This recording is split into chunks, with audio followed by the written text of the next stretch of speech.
Started back in '94. My uncle came by the crib, he said there's people marching outside. I asked for what? He said to live. He said you live with your choices. Remember, they strip everything but your voices. Whenever they don't treat you equal, you do anything to make sure they hear noises. I looked at my mom like, Ma, can I go? But before I could even start speaking, I saw her standing with my coat by the door. I said my goodbyes.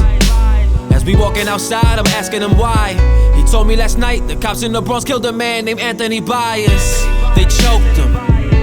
They choked him. The cop said that he provoked them. Ain't wait for no ambulance, they drove him. The cop got acquitted. Despite all the evidence, cop got acquitted. We couldn't believe it, the cop got acquitted. The people I saw that were marching before are back feeling living like fuck Giuliani and fuck you Pataki and fuck all you people that don't see what's happening. They killing us one by one by one by one by one by one by one. That was 4th grade. Ain't shit changed, man, I'm damn near 30. Still screaming fuck the police, cause your good guy cops never wanna point out who's dirty. M80s, bottles and bricks are being thrown. Several cars have been set on fire. Some of their occupants have been thrown from the cars.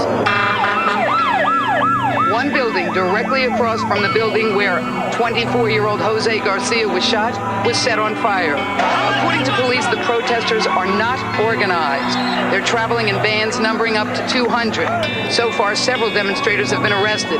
2 police officers and a civilian have been injured in front of the precinct in Washington. Moved into the P's back in '92. Got a job working at the corner store across the street. It was cool having paper in high school, smoke weed right outside of Kennedy. Then I had a gun pulled on me while at work. I froze. Give me everything that you're worth. They took my respect. The little they left, I hated enough that it started to show. Joined the Navy. My family said, Mijo, you crazy. So I went and I started my own, right where I was stationed, and got a crib out in VA. Came back to the city, joined the boys in blue. And I saw how they beat on my brother, and there wasn't shit I could do. And I saw how they had beat my little brother with his pregnant girl standing outside of that pathmark on 207. Claimed that he fit the script of a robber, but ain't found no stolen goods or weapons. And there still wasn't shit I could do. To this day, if you ask my allegiance, I'll tell you the truest of blue. Cause one day I was out in the streets pursuing a perp, high off a weed with a bundle of perks. I told him to drop his weapon. He didn't. To make matters worse, he caught me in the arm. It was so bad that the PD said I never get to work again. And I never been back. To this day it still hurts.